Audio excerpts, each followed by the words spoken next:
Halo anak-anak, bagaimana kabar kalian hari ini? Semoga tetap dalam keadaan sehat ya. Iya Bu, alhamdulillah sehat. Oh iya, kira-kira apakah sudah siap melakukan pembelajaran pada kesempatan kali ini? Baik, siap Bu.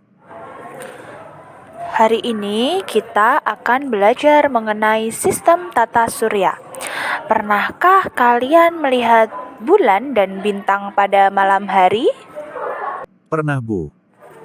Oke, baiklah. Selanjutnya, pada siang hari kalian tentunya melihat matahari. Kira-kira matahari yang ada pada siang hari termasuk ke dalam sistem tata surya atau tidak? Termasuk Bu. Iya, betul sekali. Jadi, matahari juga termasuk ke dalam planet tata surya. Matahari merupakan pusat dari sebuah tata surya yang memerlukan waktu sekitar 226 juta tahun untuk sekali mengitari pusat galaksi. Kecepatan matahari dalam mengitari Bima Sakti sekitar 220 km setiap detiknya. Matahari merupakan bintang yang berupa bola gas panas serta bercahaya yang menjadi pusat sistem tata surya. Tanpa energi intens dari panas matahari, tidak akan ada kehidupan di bumi ini. Kira-kira matahari tersusun dari apa saja ya Bu? Matahari memiliki 4 lapisan, yaitu yang pertama ada inti matahari, kedua fotosfer, ketiga kromosfer, dan yang terakhir adalah korona. Inti matahari memiliki suhu sekitar 1,5 dikali 10 pangkat 7 derajat Celcius yang cukup untuk mempertahankan fusi termonuklir yang fungsinya sebagai sumber energi matahari. Energi dari inti akan diradiasikan ke lapisan luar matahari dan kemudian sampai ke ruang angkasa. Lapisan selanjutnya ada fotosfer. Fotosfer memiliki suhu sekitar 6000 Kelvin dengan ketebalan sekitar 300 km. Melalui fotosfer, sebagian besar radiasi matahari keluar dan terdeteksi sebagai sinar matahari yang dapat kita amati di bumi. Di dalam fotosfer terdapat bintik matahari, yaitu daerah dengan medan magnet yang kuat dan dingin, serta lebih gelap dari wilayah sekitarnya. Lapisan selanjutnya adalah kromosfer. Kromosfer memiliki suhu sekitar 4500 Kelvin serta ketebalannya 2000 km. Kromosfer terlihat seperti gelang merah yang mengelilingi bulan pada waktu terjadi gerhana matahari total. Lapisan yang terakhir adalah korona. Korona merupakan lapisan terluar dari matahari dengan suhu sekitar 1 juta Kelvin serta ketebalannya sekitar 700.000 km. Korona ini memiliki warna keabu-abuan yang dihasilkan dari ionisasi atom karena suhu yang sangat tinggi. Korona terlihat seperti mahkota dengan warna keabu-abuan yang mengelilingi bulan pada waktu terjadinya gerhana matahari total. Selanjutnya anggota dari planet tata surya itu apa saja ya Bu? Anggota tata surya itu ada Merkurius, Venus, Bumi, Mars, Jupiter, Saturnus, Uranus, serta Neptunus. Dari 8 planet tersebut, selanjutnya akan dikelompokkan berdasarkan posisi terhadap bumi, berdasarkan pembatas asteroid, serta ukuran dan komposisi penyusunnya. Pengelompokan planet yang pertama adalah bumi sebagai pembatas. Planet dikelompokkan menjadi 2, ada planet inferior serta planet superior. Planet inferior merupakan planet yang orbitnya berada di dalam orbit bumi, Merkurius dan Venus. Selanjutnya, planet superior merupakan planet yang orbitnya berada di luar orbit bumi, Ada planet Mars, Jupiter, Saturnus, Uranus, serta Neptunus. Selanjutnya, asteroid sebagai pembatas planet dikelompokkan menjadi planet dalam serta planet luar. Planet dalam merupakan planet yang orbitnya di dalam peredaran asteroid. Ada Merkurius, Venus, Bumi, dan Mars. Selanjutnya, planet luar merupakan planet yang garis edarnya berada di luar garis edar asteroid. Yang termasuk dalam planet luar antara lain adalah Jupiter, Saturnus, Uranus, dan Neptunus. Dan yang terakhir, berdasarkan ukuran serta komposisi penyusunnya, planet dikelompokkan menjadi planet terestrial serta Jovian. Planet terestrial yaitu planet yang memiliki ukuran serta komposisi yang hampir sama dengan Bumi. Yang termasuk ke dalam planet terestrial antara lain Merkurius, Venus, Bumi, dan Mars. Dan yang terakhir adalah planet Jovian, merupakan planet yang memiliki ukuran sangat besar dan komposisi penyusunnya hampir sama dengan planet Jupiter.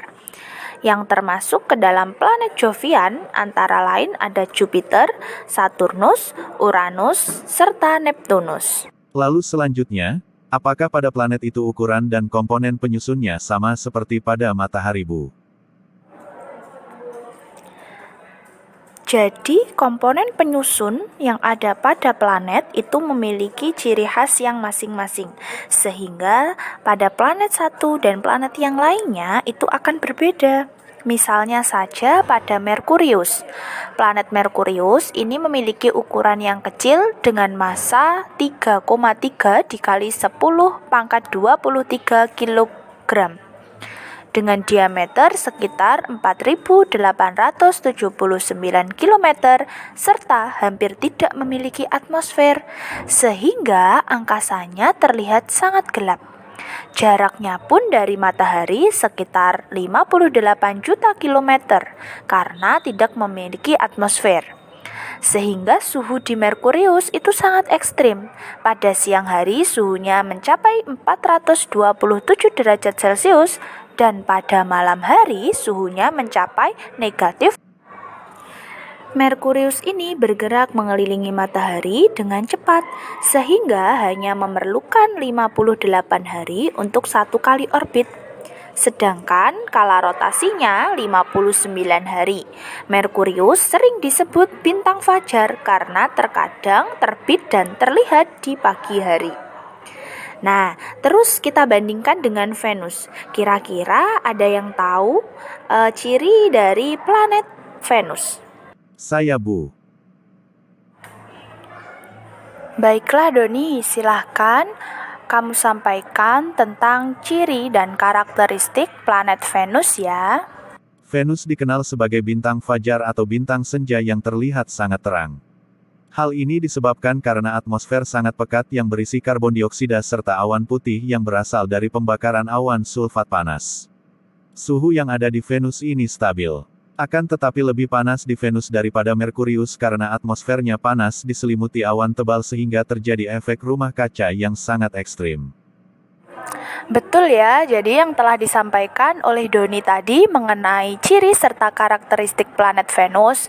Nah, selanjutnya sekarang kalian bentuk kelompok dan diskusi di luar mengenai ciri serta karakteristik planet yang sudah dijelaskan tadi. Ada 8 planet. Silahkan kalian membentuk kelompok dan berdiskusi. Setelah itu nanti bisa kembali ke dalam kelas. Doni, sekarang aku mau menjelaskan tentang ciri serta karakteristik dari planet Bumi. Bumi dikenal sebagai planet biru karena sebagian besar permukaannya berupa air. Bumi memiliki atmosfer yang memungkinkan makhluk hidup dapat hidup di planet ini. Diameter bumi sekitar 12.700 km dengan massa 6 dikali 10 pangkat 24 kg. dan jarak bumi terhadap matahari sekitar 150 juta kilometer atau sering disebut dengan 1 SA. Untuk 1 kali orbit mengelilingi matahari, bumi memerlukan waktu 1 tahun. Sedangkan kala rotasinya 24 jam. Bumi mempunyai satelit yang disebut dengan bulan. Siap Helena. Sekarang aku mau menjelaskan tentang ciri serta karakteristik dari planet Mars. Mars merupakan planet yang terdiri dari batu-batuan serta mengandung besi oksida sehingga Mars disebut dengan planet merah. Mars memiliki kutub es dan gunung berapi aktif yang sama seperti bumi. Gunung berapi terbesar disebut dengan Olympus. Mars memiliki 2 satelit yaitu Phobos dan Deimos. Wah, jadi pada planet Mars itu memiliki ciri khusus yaitu planet yang berwarna merah serta memiliki gunung berapi yang aktif dan mempunyai kutub es. Benarkah begitu, Doni? Benar sekali Helena. Oke Doni, sekarang aku mau menjelaskan tentang planet Jupiter. Planet Jupiter merupakan planet terbesar dengan diameter 142.860 km serta massa 1,9 dikali 10 pangkat 27 kg. Jaraknya terhadap matahari sekitar 778 juta kilometer. Revolusinya 12 tahun dan kala rotasinya adalah 9,8 jam. Jupiter mempunyai atmosfer yang terdiri dari hidrogen helium serta mempunyai awan amoniak dan kristal es yang berputar dengan sangat kencang. Planet Jupiter mempunyai cincin yang sangat samar karena sebagian besar berupa kristal halus. Jupiter mempunyai 63 satelit, diantaranya Io, Europa, Ganymede, dan Callisto. Terima kasih Helena. Baiklah sekarang mari kita kembali ke kelas. Halo Aris. Marilah kita berdiskusi tentang ciri serta karakteristik dari planet. Yang pertama, aku mau menjelaskan dulu tentang Saturnus. Saturnus mempunyai diameter 120.000 km dengan massa 5,7 dikali 10 pangkat 26 kg. Angkasanya diselimuti oleh sabuk awan yang kaya akan hidrogen dan dapat memantulkan sinar matahari serta suhu di permukaan negatif 170 derajat Celcius. Jarak Saturnus dari matahari kira-kira 1.428 juta kilometer. Saturnus dikenal sebagai planet yang mempesona karena mempunyai cincin yang berlapis, terdiri dari es kristal yang lebarnya 400.002 km dan tebalnya 15 km. Kala revolusi planet ini 29,5 tahun dan kala rotasinya 10 jam 36 menit. Mempunyai 62 satelit yang terkenal adalah Titan. Oke Rani, sekarang aku lanjut dengan ciri dan karakteristik dari planet Uranus. Uranus berbeda dengan planet lain. Planet Uranus berselubung kabut tebal yang terdiri dari gas metan. Uranus memiliki 27 satelit, diantaranya ada Miranda, Ariel, Umbriel, Titania, dan Oberon. Planet Uranus ditemukan karena memiliki cincin tetapi cincin Uranus sangat tipis sehingga sulit ditemukan. Baiklah, terima kasih Aris. Sekarang aku mau menjelaskan juga terkait ciri serta karakteristik dari Neptunus. Jarak Neptunus dari matahari kira-kira 4.500 juta kilometer dengan kala revolusi 165 tahun dan kala rotasinya 15 jam lebih 48 menit. Diameternya 49.600 km dengan massa 1,02 dikali 10 pangkat 26 kg. Suhu di permukaan Neptunus kira-kira negatif 120 derajat Celcius. Keadaan planet Neptunus hampir sama dengan planet Uranus, sehingga sering disebut planet kembar. Uranus mempunyai cincin tetapi sangat tipis. Jumlah satelit yang dimiliki oleh planet Neptunus ada 3. Di antaranya ada Triton dan Nereid. Baiklah Rani, sekarang aku sudah mengerti tentang perbedaan dari masing-masing planet. Mari kita kembali ke kelas. Oke anak-anak, tadi kalian sudah saling bertukar informasi serta saling berdiskusi terkait ciri serta karakteristik dari planet. Nah, sekarang kita akan melanjutkan tentang sabuk asteroid serta sabuk Kuiper. Jadi, sabuk asteroid dan sabuk Kuiper berasal dari puing-puing yang merupakan sisa material yang tidak terbentuk menjadi planet. Jadi pada pembuatan tata surya itu sekitar 4,6 miliar tahun yang lalu. Cukup lama bukan? Nah, sabuk asteroid ini berada di antara orbit Mars dan Jupiter. Sedangkan pada sabuk Kuiper berada di bagian terjauh pada tata surya. Sabuk Kuiper ini memiliki ciri yang lebih dingin serta lebih beku dibandingkan dengan sabuk asteroid.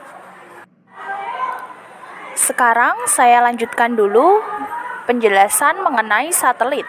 Satelit merupakan benda angkasa pengiring benda langit atau planet, planet kerdil, serta benda-benda kecil pada tata surya dalam mengelilingi matahari. Sebagai pengiring benda langit, satelit melakukan 3 gerak, yaitu gerak rotasi terhadap sumbunya, gerak revolusi mengelilingi benda langit yang diiringinya, serta gerak revolusi bersama dengan benda langit yang diiringinya mengelilingi matahari. Planet Merkurius dan Venus merupakan planet anggota tata surya yang tidak memiliki satelit. Bumi memiliki sebuah satelit alami, yaitu bulan. Sedangkan pada Ceres atau Makemake adalah planet kerdil yang tidak memiliki satelit. Hingga bulan Juli tahun 2009 kemarin telah ditemukan sebanyak 336 objek langit yang diidentifikasi sebagai satelit. Dengan sebaran sebanyak 162 satelit mengorbit 6 dari 8 planet utama. 6 satelit mengorbit 3 dari 5 planet kerdil, 104 satelit mengorbit asteroid, serta 58 satelit mengorbit TNO atau Trans-Neptunian, serta beberapa objek lain yang sejenis memiliki peluang untuk menjadi bagian dari planet kerdil. Lalu benda kecil pada tata surya itu apa saja ya Bu? Benda kecil pada tata surya antara lain ada asteroid dan meteoroid, ada komet, serta ada awan Oort. Sekarang kita bahas satu persatu. Yang pertama adalah asteroid. Asteroid terbentuk dari objek yang tersisa dari pembentukan tata surya. Ketika gas serta debu bergabung dengan matahari, maka akan menghasilkan material yang bergabung dan menjadi batuan terestrial sehingga menjadi planet gas yang turut mengelilingi matahari. Debu yang lebih kecil lagi tidak mampu untuk menjadi planet sehingga menjadi asteroid. Asteroid ini berasal dari sabuk asteroid maupun dari sabuk Kuiper. Benda langit lainnya adalah meteoroid. Meteoroid berasal dari pecahan asteroid. Kadang-kadang saat sedang melakukan orbit, asteroid satu dengan asteroid yang lainnya saling bertabrakan sehingga akan menyebabkan terjadinya beberapa bagian yang pecah. Pecahan itulah yang nantinya kita kenal dengan meteoroid. Peristiwa meteoroid akan mempengaruhi gravitasi bumi, sehingga disebut dengan meteor, yang kemudian meteor tersebut akan memasuki atmosfer bumi, sehingga biasa dikenal dengan bintang jatuh. Sisa meteoroid yang sampai pada bumi disebut dengan meteorit. Benda kecil pada tata surya selanjutnya adalah komet. Komet biasa disebut dengan bintang berekor, yang merupakan bagian dari anggota tata surya. Komet memiliki lintasan lonjong. Benda-benda ini memiliki eksentrisitas orbit tinggi. Secara umum, perhelionnya terletak di planet. Planet bagian dalam dan letak apelionnya lebih jauh dari Pluto. Komet berasal dari bahasa Yunani yang artinya rambut. Komet ini tersusun dari senyawa amonia, metana, serta air dan silikat yang biasanya dikenal sebagai es volatil. Bagian komet terdiri dari kepala yang merupakan bagian padat serta ekor komet. Ekor komet berasal dari gas yang selalu menjauh kepada matahari, serta ekornya akan selalu berubah-ubah ukurannya. Saat sebuah komet tersebut memasuki sistem tata surya bagian dalam, dekat jaraknya dengan matahari yang mengakibatkan permukaan esnya bersublimasi serta berionisasi yang akan menghasilkan ekor gas dan debu panjang yang sering dapat kita lihat dengan mata telanjang. Benda kecil yang terakhir adalah awan Oort. Awan Oort berada sangat jauh dari tepi luar tata surya. Awan Oort ini yang paling dikenal adalah waduk komet.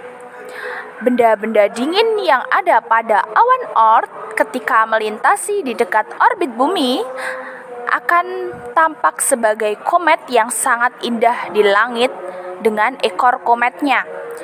Berada pada jarak yang sangat jauh, pengaruh gaya gravitasi pada matahari dan objek di awan Oort ini semakin lemah. Pada kondisi ini, pengaruh dari bintang lain yang melintas maupun gangguan lain akan mudah mengubah orbit komet-komet tersebut, sehingga akan mengakibatkan adanya gangguan. Objek yang ada pada awan Oort ini akan terganggu sehingga masuk ke bagian dalam tata surya dan kita lihat sebagai komet atau justru terlontar keluar dari sistem tata surya menuju ruang antar bintang.